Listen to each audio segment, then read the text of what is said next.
Happy Halloween and welcome to Haunted St. Louis, a Seda Swirl production. What's going boo in the loo?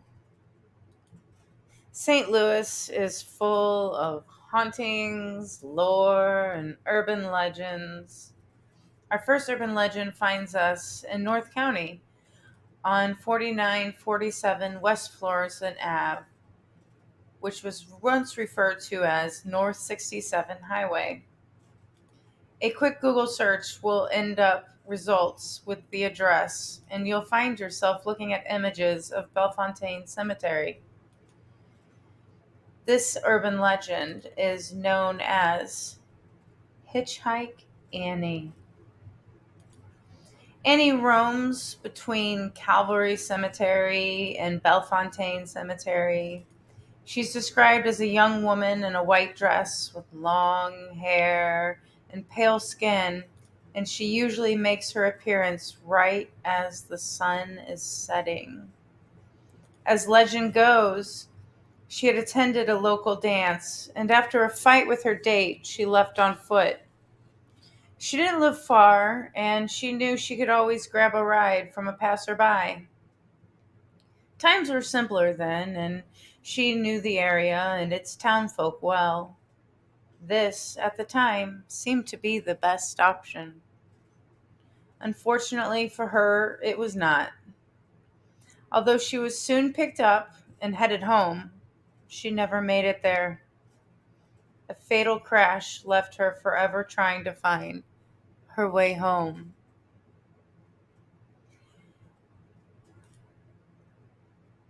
Anyone who knows anything about St. Louis hauntings knows that it wouldn't be complete if you didn't mention the Limp family. We know this because their business, as well as their seemingly endless tragedies that occurred here, left an imprint on St. Louis history. William J. Brent Limp Brewing Company dominated the St. Louis beer market before Prohibition with its brand Falstaff beer. Built in 1860s by the head of the local Western brewery, Limp Mansion served as the family's home and remote office. William J. Limp, son of the brewery, founder of Adam Limp, became legend for his unique ideas in refrigeration. He utilized deep caves in the area and later used large ice houses set up on Missouri and Mississippi River levee in the St. Louis area. The family business boomed until the early 1900s when the tragedies began. Friedrich, the favorite son of William Sr., was set to take over the family business. Big plans for Friedrich until he got sick. They tried everything they could to save him. Extended trips to warmer climates like California in order to help his health. Nothing worked, and Friedrich died in California in 1901 at only 28 years old. His death is listed by some as mysterious circumstances. This created over the top legends. From my limited research, they all seem false. Friedrich's death was no mystery, just heart failure. This heart wrenching tale about his death and how hard his father, William Sr., took his son's death. For years, he went on through the motions, going to work, sitting at his desk, lost in thought. This leads to Saturday, February 13th, 1904, at 9:30 in the morning. At the age of 68 years old, he took a revolver and headed to the master bedroom.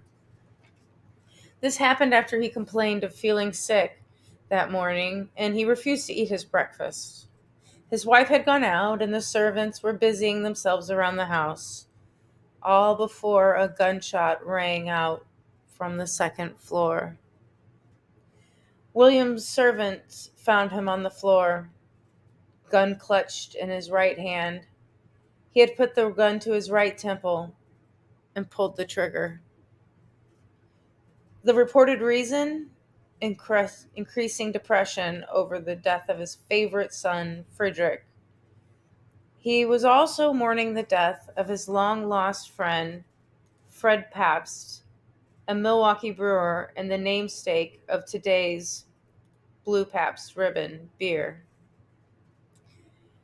Tragedy only continued. 2 years later, in 1906, William's widow, Julia, got cancer. She only lasted a few months, dying in the same room where her husband took his life.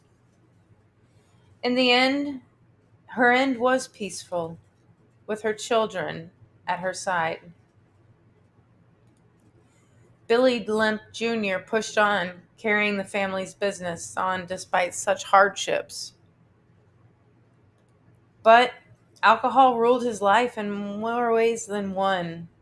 He began to lose himself in endless parties and lost focus on the brewery. The business suffered. It was no secret that his marriage was also failing, as he was regularly cheating on his wife Lillian, who quickly found out and just as quickly filed for divorce. Being very much in the public eye, the divorce and stories of William's cheating and the young women he entertained created a media circus. Billy's excuses for his behavior were a real show of the times and fleetingly ridiculous in today's standards. He told the reporter that she broke her values as a woman. What were her crimes? Well, first, she used foul language at times, even in front of other people. Second, by wearing the color lavender in public. He accused her of trying to garner attention, insinuating that it was especially attention from men. Lillian was, in fact, known as the Lavender Lady. She even went as far as having her horses' harnesses dyed lavender. But that wasn't the only thing that she wore or did that he despised. He once caught her in men's clothing. The humanity. She was also smoking. More stories came out on trial. The more he tried to discredit her, the more credited she looked. There were accounts when William came home drunk and struck Lillian a couple of times, and maybe even garnished a weapon as intimidation. They also had disagreements on religion and politics and such. In the end, Lillian was awarded a record high settlement in 1913, along with sole custody of her son, William III. As if things weren't already a mess for the Limp family, they now found themselves in 1920 when the Prohibition began. Profits quickly dropped for the already poorly misled Midwestern brewery. The Limp Brewery sold its Falstaff brand to the Greasy Dick Beverage Company, which later became the Falstaff Corporation. The Falstaff Corporation survived the Prohibition by selling near beer, soft drinks, and cured hams. All of this, at this point in the family, was enough to drive any family to their breaking point. But it doesn't end there. Soon after, William's sister, Elsa, moved into the mansion when her marriage broke down. Her relationship was a roller coaster. It was off, then on again, then back on again, and off again, and repeat. This whirlwind led up to March 1920. Just 11 days after her remarriage again, she that night had insomnia while at the marriage home, not at the Lemp Mansion. Sadness and pain, and mixed with lack of sleep and months of trouble, Elsa only could take so much. In a night, in a fit, she grabbed a gun and shot herself in the head. When asked about his sister's death, William Jr. was quoted as saying, "That's just the Lemp family for you," in a breath of exhaustion. 2 years later, in 1922, William Jr. also gave up. He had already sold the brewery for next to nothing. He failed as a leader and didn't see a solution for the prohibition and did not even want to entertain the illegal option of bootlegging. So he assumed he may as well better check out of the business than completely check out. Only months after his sister's death, William walked into his office inside the mansion and shot himself through the heart, hoping his sacrifice would end the Lemp family curse. Finally, prohibition is over. Seeing an opportunity, William Jr. and Lillian's son, who was also named William III, tried to bring back the family brewery. He started the business reutilizing the family name, but it failed and he died of a heart attack at only 42 years old. Yet, this was not the end of the curse. Brother of William Jr. and uncle to William III, enter Charles Lemp. Charles continued to live in the cursed mansion. Even with the discouragement of the other brother Edwin, he tried to talk Charles into moving out of the mansion that had such a dark past. He said, "It's better to sell it. It's not healthy for you to live there." Charles wouldn't hear it, and he would become the final Lemp family member to live in the mansion. As an unmarried bachelor, Charles moved in with his German shepherd named Serva. It was just the two of them, a couple of servants, just living inside of the house. He became reclusive, angry even. But who could blame him? He and his family had lost so much in such terrible ways. Over time, this grew into phobias of germs and illness. He refused all human contact in a time when handshakes meant so much more. He became obsessed with cleanliness, not allowing shoes into the mansion, which, while is a good hygienic practice, at the time and in the culture, it seemed quite odd and off putting.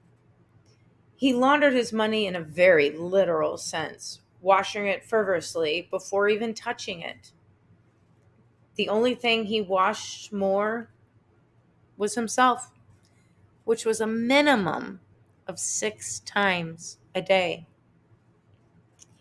He fell deeper and deeper into depression and paranoia, and in 1949, he found the bottom of his own pit of despair, taking his own life as so many of his family had before him.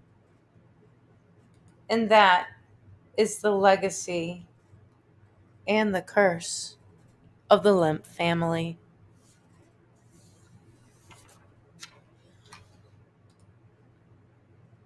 Another St. Louis urban legend that could not be left out is that of the infamous and spooky Zombie Road. Here we find ourselves down south, somewhere in Wildwood and Ellisville area. It's very secretive as to where the road rests, and sometimes one must know a friend of a friend, and possibly a friend of another friend, who even knows an idea of the exact location of these haunted grounds. And then the adventure unfolds. The legend goes that a man named Roscoe Jenkins was squirrel hunting in the woods nearby. He set up camp nearby what would eventually be called Zombie Road. During the night, he was woken by strange sounds. These sounds led his eyes to the spirits that haunted the grounds, and he ran into the night. Now, the conditions of the area, especially in the morning or, depending on who you ask, late at night, that area tends to have a mist, sometimes thicker than others. That night, when Roscoe was spooked enough to go running into the foggy darkness, it must have been very thick because he tripped over nearby train rails, hitting his head. While lying unconscious, he was hit by an oncoming train. Now, if one digs deeper, they find that the area was once living, hunting, and burial grounds for the Osage tribes. They lived there before the colonization. And after Europeans settled in the area and the already established trails were used by the Europeans, they were also eventually used during the Civil War. So you could say many souls have walked this road and still do to this day. So if you can find Zombie Road, good luck and beware. The final St. Louis urban legend I'll tell you today, and I say today as we have much more to cover in the realm of paranormal in the St. Louis area. But my last story is that of the Bubbleheads. This sad, sad tale finds us where we began, in Florissant, Missouri. As the story goes, if you travel down Bubblehead Road, you'll be chased out with guns, slingshots, and rocks and other hard objects thrown by the mutants and the family that lived there. One eyewitness account from the 90s claimed once they were halfway down the road during the night, down the long road to Bubblehead House, and a young girl ran out from the woods into the road, forcing them to slam onto their brakes.